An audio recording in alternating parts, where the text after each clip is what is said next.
I would say the common three words that we use to communicate are people, terroir, and time. People, behind every one of our brands, there is a creator. Whether it's the master blender in whiskey, whether it's the cellar master in cognac, there is always a person who is the creative genius or force behind the brand. Terroir, the sense of place. Where does our product come from? That single place has its own character. It has its own ecosystems, its own environment, which has an impact on the taste of the product. And then the final part is time. Time links back to the aging process. And again, taking this longer term view of how you build your brand. Most of the major spirits companies, they tend to be family owned, which means that there's a long-term perspective in terms of how the businesses are going to be developed. And you tend to do the right thing for the longer term as well, which can be quite different from perhaps CPG or FMCG businesses. Welcome to Luxury on Air, where we explore the trends, innovations, and personalities defining and redefining the luxury industry.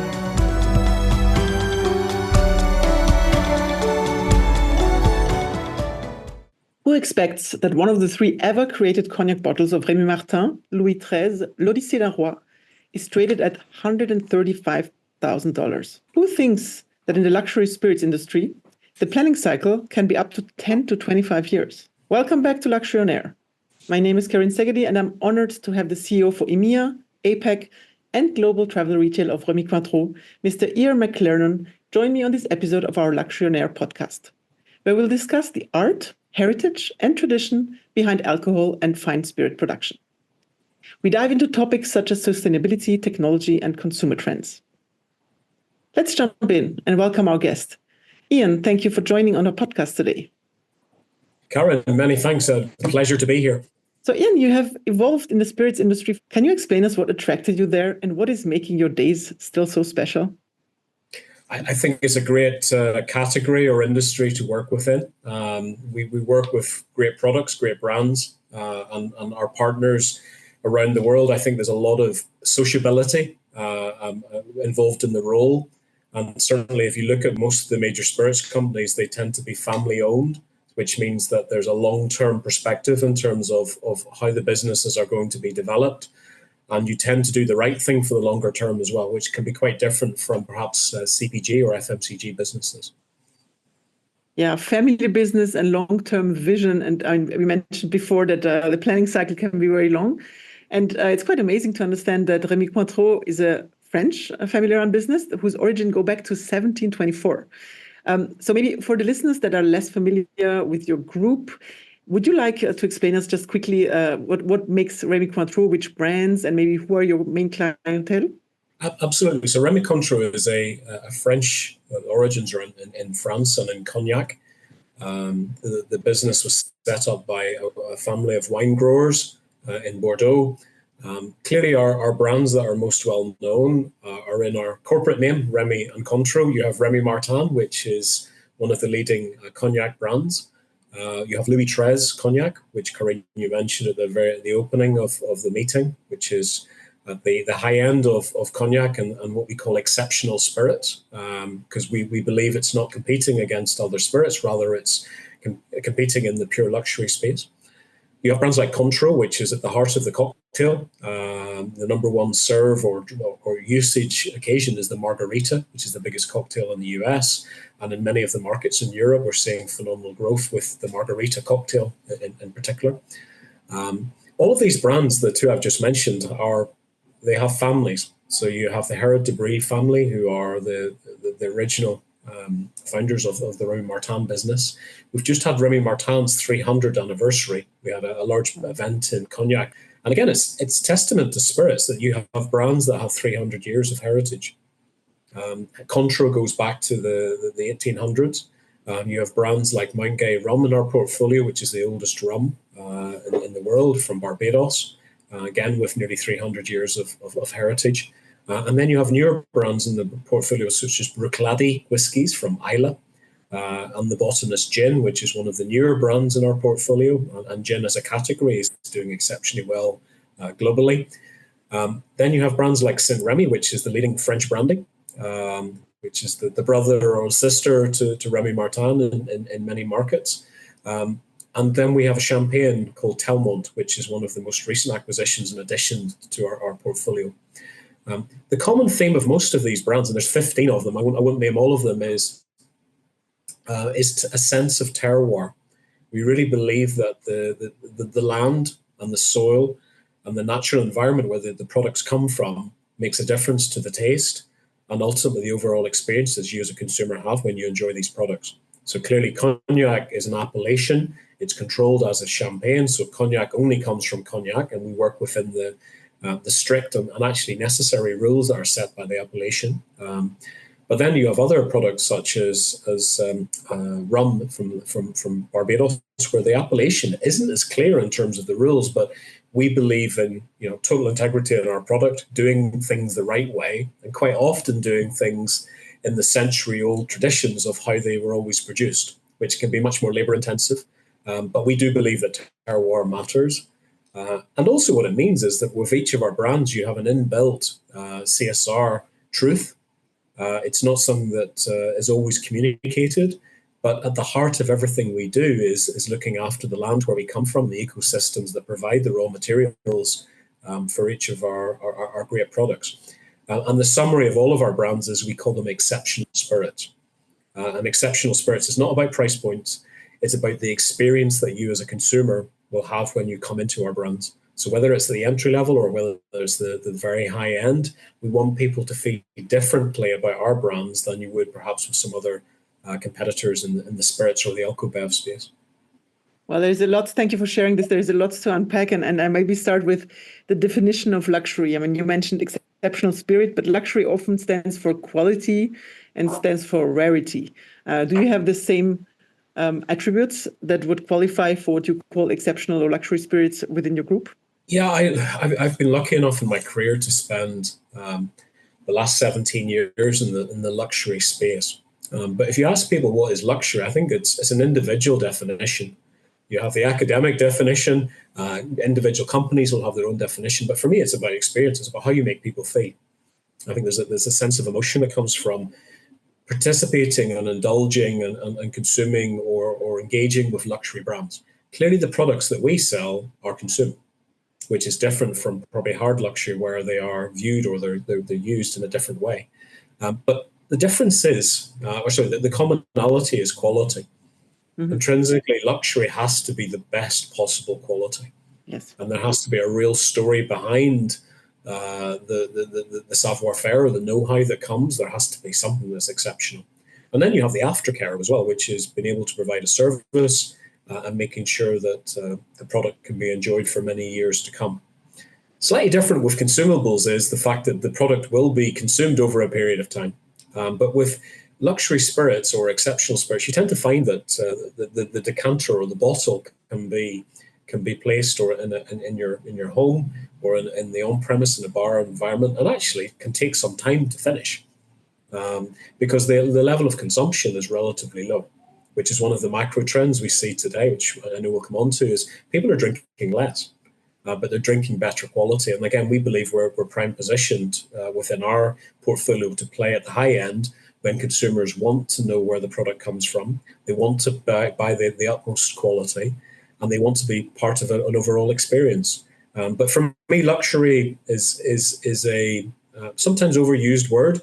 The other part of why I think it's important or relevant to our portfolio is most of our products are aged. And by that I mean is that they take time to mature and come to life in our cellars. So most whiskies are minimum 3. Most of our products are 8 to 10 years plus. In cognac, you can have up to 50 years plus quite often, sometimes for some of the cognac blends, particularly at the higher end with Louis XIII. XO as a grade of cognac is 10 years plus. So the planning cycle is actually super long. And again, there's not many categories that I can think of where you're planning 10 years, 25, 50 years ahead. It's a generational business. Again, it's quite often why you tend to find spirits businesses have remained in family ownership, because you have to take that long-term view. The quality has to be consistently good over that period of time. And again, I think that's part of the, for me being very lucky to work in this space, but it means that you are a guardian. You have to do the right thing for the longer term. you also need to plan far enough ahead in terms of what markets, what types of products, what's the expected demand that you expect in 5, 10 years out. You need to be able to identify where the next growth will come from and make sure that you have enough liquid or eau de vie available for that next generation of drinkers coming along in the future. And that is obviously a challenge because it's already difficult to plan 1 to 5 years ahead. So imagine 10 to 25 years. But maybe one of the questions, I mean, you mentioned heritage, you mentioned family owned and history, which I think for a lot of luxury brands is important, to build on their heritage and equality. But more and more, it's as well about communication. You have to be close to the consumer, you have to understand the consumer, and the brand has to be known. How do you, who are your consumers? Do you know your consumers? And how do you communicate? And have you communicated differently since the pandemic, where maybe the consumers drink more at home and less outside? I think the pandemic was a turning point for alcohol in general. So you've seen the shift from the on-premise, where people drunk on the premises, to drinking at home. And also we've seen the repertoire, the number of products that you had at home in your drinks cabinet got wider, got broader. And I don't think it will actually narrow down. I think it will continue to be wide. People want different experiences. We've certainly seen a boom in at-home cocktail making. Mm-hmm. I speak from personal experience where I had to learn a lot of recipes very quick, because people assume working in the drinks business that you're an expert mixologist. You should trust me. The best mixologists work in bars. I have a lot of respect for mixologists and bartenders. But I think everybody's repertoire got wider. We also traded up, because if you were purchasing in the on-premise and you were visiting once a week, if you spent $50 once a week, actually, when you went to your local drinks shop, you're able to buy a very nice bottle of spirits for $50, or you were buying 2 bottles. Whereas in the on-premise, that probably was 2 or 3 drinks. Mm. I lived in Manhattan at the time, and probably it was 2 drinks in Manhattan. So the reality is you were able to experiment more without spending more money. And that's part of what's encouraged people to trade up, which is good news, because people were able to experience new tastes. You were able to be more inquisitive about different brands. And really, you understood brands like Cointreau, for example, really benefited from the versatility of being the heart of multiple cocktails. And I think that whilst the pandemic was an awful experience, certainly for the spirits category and the drinks category, it performed well. I think the other point in terms of spirits has been, we've seen, and you're asking about the target consumer, clearly we call it LDA, legal drinking age plus. We sell a product that in various countries, the legal drinking age is different. So the US is 21, most markets are 18. We abide by all of the responsible marketing codes around the world. And as an industry, we have to be showing solidarity and making sure we're consistent in how we market and who we target. Mm-hmm. I'm the president of Spirits Europe, which is the trade body within Europe. And again, this is something we're really passionate about, is making sure that all our member companies are consistently doing the same. So in terms of targeting, we shouldn't be targeting anybody under the age of 25 in most markets in terms of our communication. And that's the guidelines we've all agreed to. Digital has clearly become the medium, but print still has a role to play for many luxury brands. In the same way that TV has a role to play when you want to be targeted. We as an organization have done Super Bowl spots in the recent years because they're super effective at reaching 100 million consumers in one go. It's expensive, but actually if you look on a cost per consumer, it works very well. And the spirit sector itself quite often is very crowded. There's a lot of brands. So for your brand to emerge, you need to be front of mind. Yep. You need to be relevant, and you need the consumer to understand how to enjoy or how to use your product. And again, this is something that we've worked on very much with brands like Cointreau, which is explain what Cointreau is. It's a triple sec. Okay, but what do you use a triple sec in? And I think there's a constant education that needs to be done to consumers, to the trade. Digital is great. And I think e-commerce has really helped as well, where on e-commerce, what you're able to do is before you purchase a product, you can click on the product and it'll show a video of how to make the products, make the cocktails, etc. But in terms of targeting, very clear that we all as an industry need to be responsible in terms of who we're targeting and how we do it. That's interesting. And I hear a lot of education because, as you mentioned, you have to know how to use it, how to serve it, how to make the cocktails. So that's maybe the USP as well, something that makes it different. And it's not just drinking a shot, it's drinking an elaborated cocktail with high quality products. And quite often our if you want to call it our advocates or the salespeople really are bartenders who don't work for us, but they're the people who will recommend to you this fantastic cocktail or this fantastic product that you might not have considered before. So education and advocacy throughout the supply chain is super important.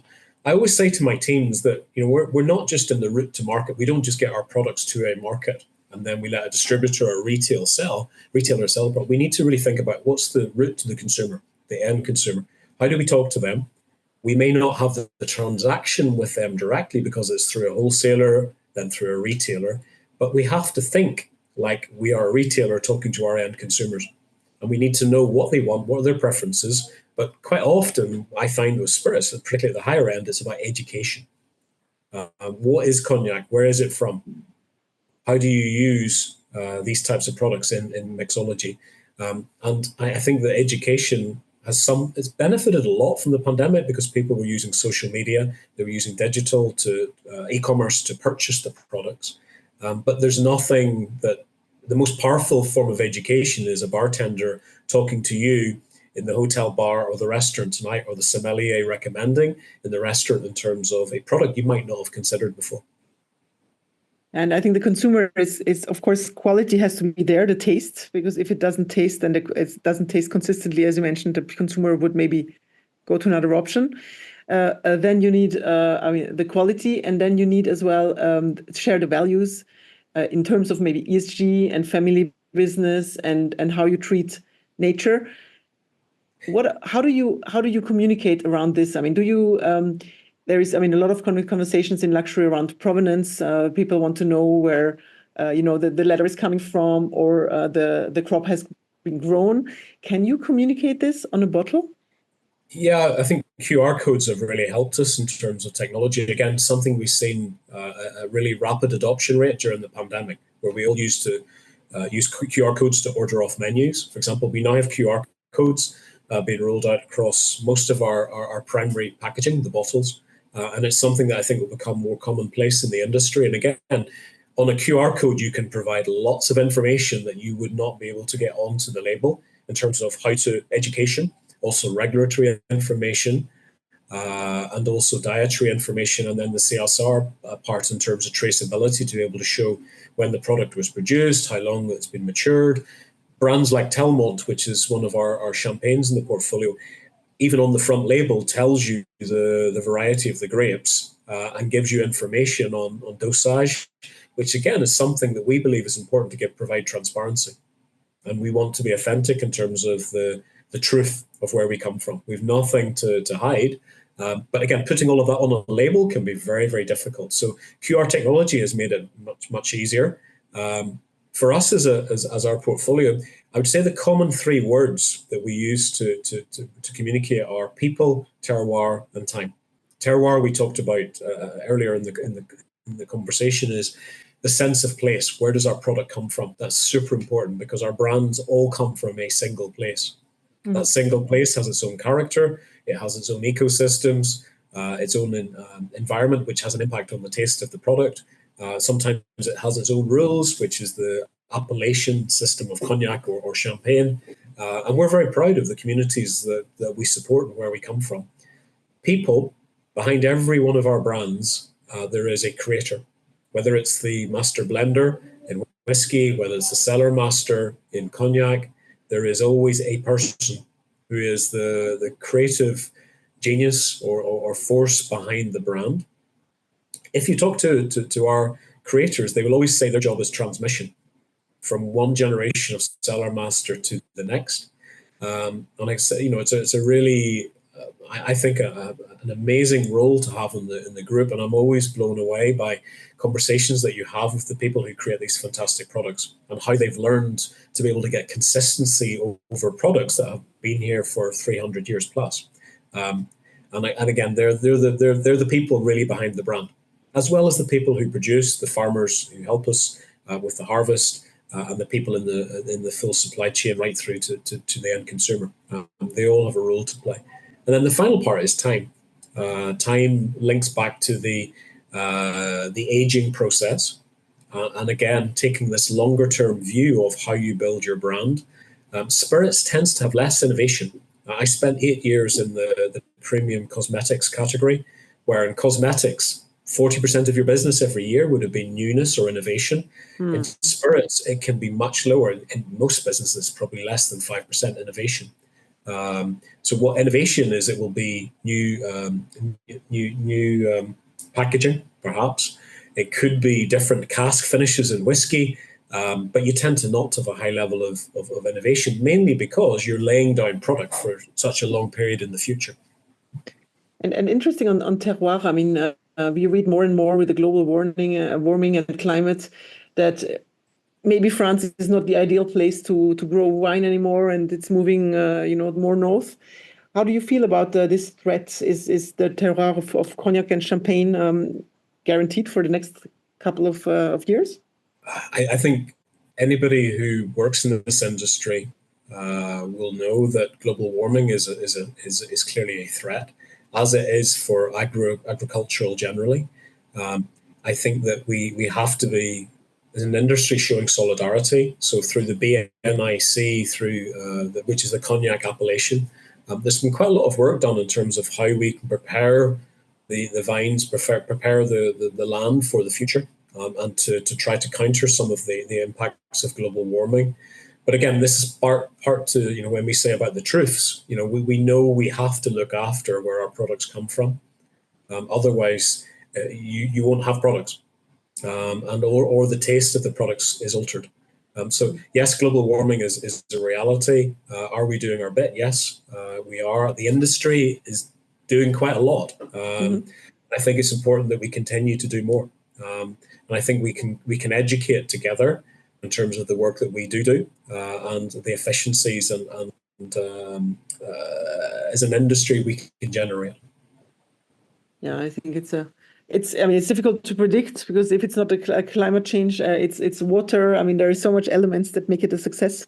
But I do understand that it's an ecosystem. You work together, and I think that will make a difference, because you, as a sole player, you cannot make the difference. You have to be together with your other friends and competitors to be able to make an impact.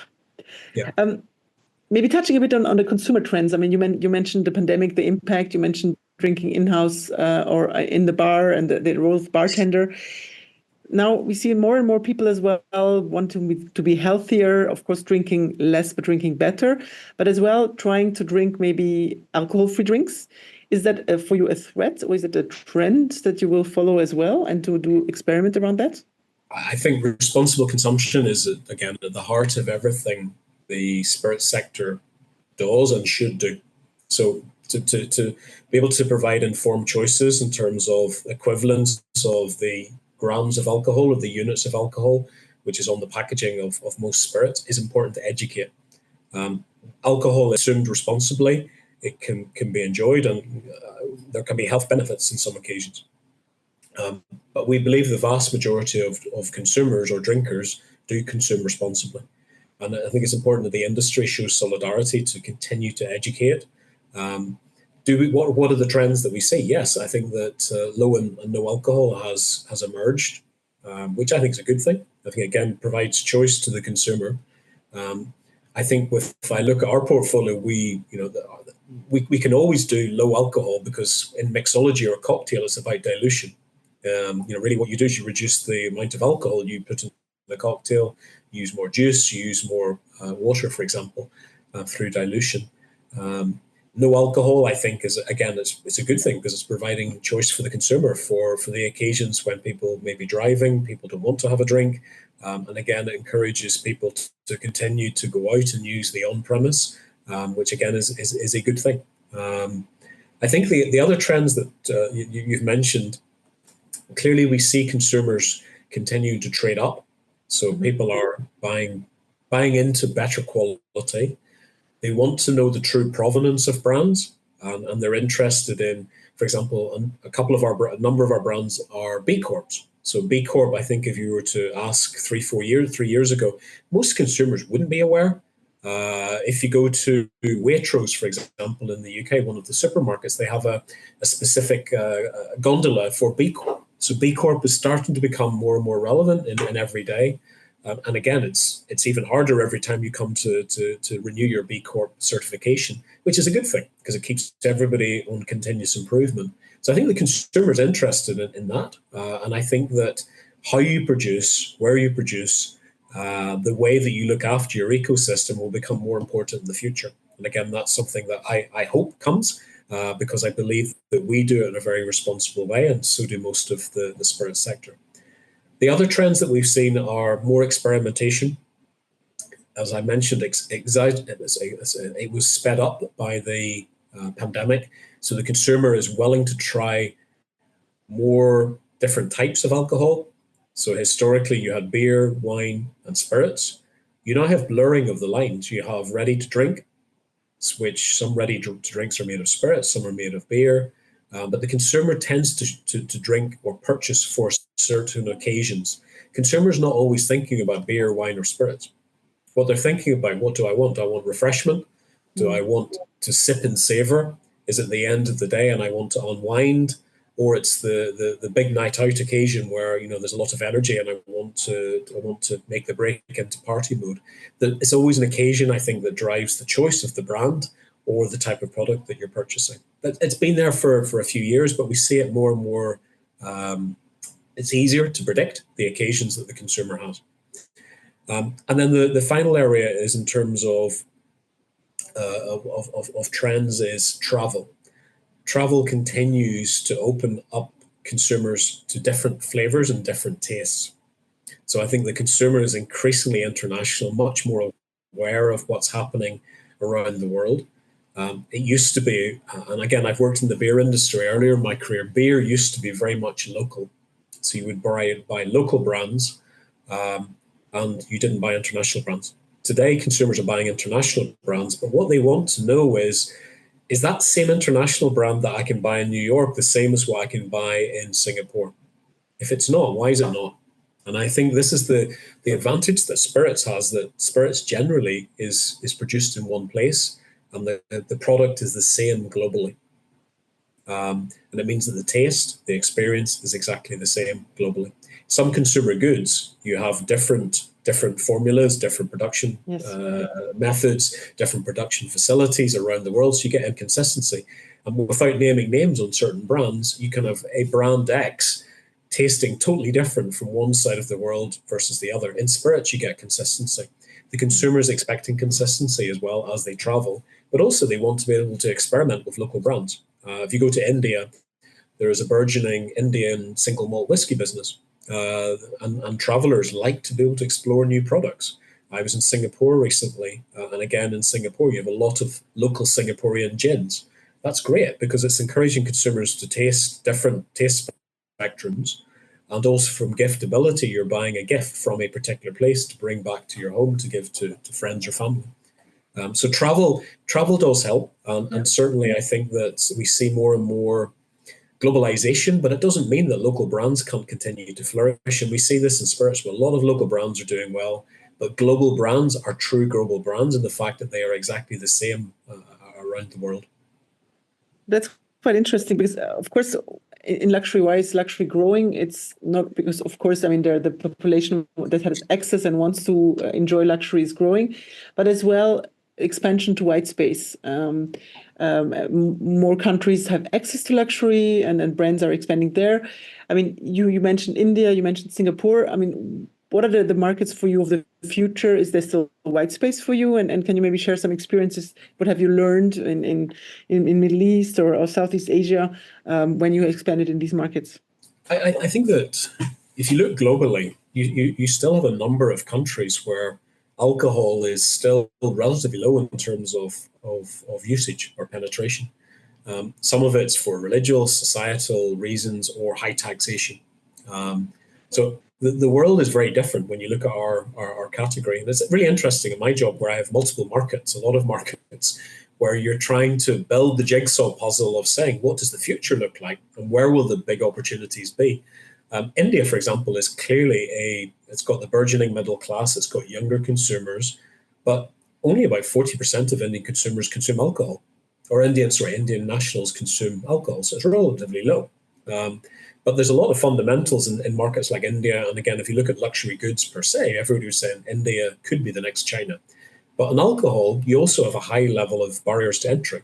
So you have high level of tariffs into India. Mm-hmm. So on spirits imported from outside of India, it's 150% tariff on entry into the country. And then you have local taxes or duties in state by state. So the price can sometimes be prohibitive, but clearly there's a lot of fundamentals in India that looks very, very attractive. Latin America, exactly the same. There are many markets in Southeast Asia where, again, we start to see alcohol being more liberalized in terms of being acceptable. The Middle East, again, we've seen in Dubai last year, the Dubai authorities reduced the tax on alcohol in the on-premise by 30%. Wow. And that was to stimulate tourism. And that's had a very positive effect, particularly at the high end of tourism. We see casinos coming into the Middle East in the next 2 years. Saudi Arabia have just announced their first ever official liquor store. Previously, it was through the diplomatic channel only. So again, we see lots of opportunities as a sector in the Middle East, which will take time. So I'm very optimistic that there is still pockets of growth or untapped potential in the Middle East, India, and within Southeast Asia. And maybe to unpack you mentioned some Indian brands and in Singapore local gin. What about, historically in luxury, it was Western luxury. Most of the brands came from, let's say, the France or Italy was well known for being there and having brought up the greatest luxury brands.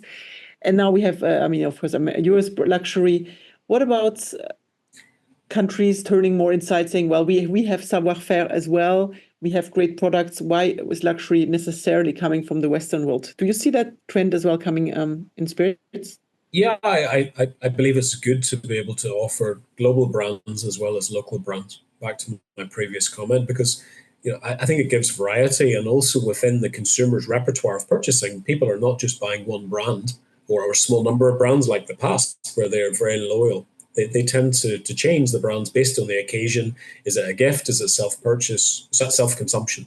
So I think it's good because it's providing more choice. And certainly for me, travel retail and the airport travel experiences the real opportunity, because remember, 60% of what is being bought in airports, particularly in Asia, is gifted. So it's the perfect environment to be able to showcase the breadth of local spirits as well as higher end international spirits. So I think providing more consumer choice is a good thing. Being able to stimulate consumers' palates with different tastes or flavor profiles from around the world is a good thing as well. But again, if we're talking about my portfolio, they come from a single place. So we are a global business. So you have Westland American single malt from Seattle, Pacific Northwest America. You have Barbados with Mount Gay. I have Bruichladdich and the Botanist from Islay in Scotland. I have Domaine de Haut Glace, which is a French single malt from the French Alps. And I have clearly Cointreau from Angers in France. Metaxa from Greece. Also, all of our brands are quite international in terms of where they're from and where they're being produced. And again, we do believe, as I said earlier, terroir matters, which comes back to this point, which consumers want variety and they want to be able to experience different tastes. Which is great. They should have the choice. So. Yes. So maybe last question would be, or almost last question on technology. You mentioned before the QR codes on the bottles, to allow the consumers to get more information on provenance. Technology, of course, you are a highly manual, intense business. We speak about people, terroir, and time, which is important. If you speak technology, our days technology, everybody's mind, Gen AI, can be back office efficiency, can be creative, for marketing or for publications. It can be, several applications. Do you think about that far about already using Gen AI in your day-to-day business, or is that still you want us to stay traditional because that's where your strength lies? I think technology is the future, and I think if you look at most other sectors, banking is a good example where, in banking, the core of most banking businesses is their technology teams, and I think it will be the same in most industries. I think technology has a role to play in our business. AI has a role to play. Will it overtake the human side? I don't think so. Not anytime soon. I think that, again, remember, people is one of the values behind all of our brands. So whilst technology can help the whiskey master blenders or the cellar master, ultimately there's a thing called their nose and their sense of taste, which I'm not sure that AI can totally replicate. But if I think about marketing, I think about communications, AI can be fantastic. And certainly we use AI on a regular basis.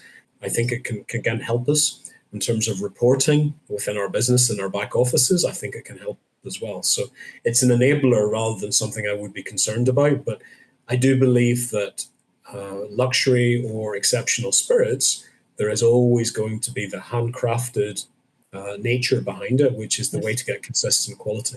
And it's exactly the same with hard luxury as well. There's a craftsmanship or a savoir-faire that you as a consumer want to know how it's produced. Is it produced in an ethical way?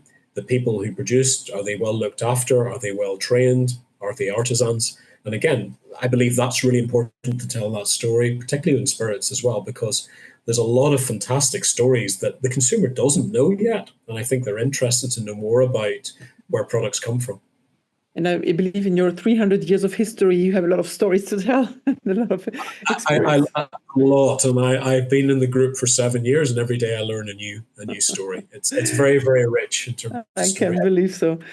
Ian, in our podcast, we always ask our guests to maybe give a look in the future and their perspective of what are the future trends in luxury. And here, if you look at the exceptional spirits, what would you see are the trends in exceptional spirits, and are they different from the overall luxury industry? What is your vision, and maybe a few ideas? This is one we have to think, because quite often I think it depends on what country you're talking about. You can generalize and say globally. I think that if I look at, you're going to have consumers who are coming into spirits for the first time. And I think that what we see is a trend of legal drinking age consumers, rather than coming into to beer or wine, they're coming straight into spirits through cocktails or through RTDs. So it's no longer, you start with beer, then you migrate to wine, and then you may move to spirits as you get a little bit older. So consumers are not thinking like that. They're thinking about, I want the experience. I'm thinking about the occasion. And I think that will continue. So you're no longer thinking about the binary of it's either this, or this. I think that brands will become more important within spirits. Increasingly, we've seen this with margarita, for example. In the US, in most bars, people are asking for the bar call of what tequila and what triple sec they will have on their margarita. So you see continued trading up, and consumers are quite interested in knowing the quality of those brands that go in, and they're willing to pay more, which is back to the macro trend of drinking less but trading up. I think that will continue. But also, I think that brands have an important role to play in terms of status, also in terms of safety, particularly with alcohol products or food stuff, where consumers know that if you're buying a particular brand and it's bought from an authorized retailer in an authorized pack, that you have the safety of knowing that this product is genuine. And in emerging markets, you can have issues with illicit trade or counterfeit products, which is the same in luxury.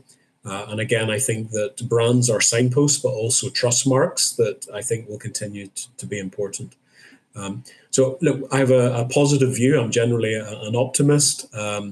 That there are challenges along the way. What's happening in terms of the elections this year? What could happen in the next few years in terms of trade, etc.?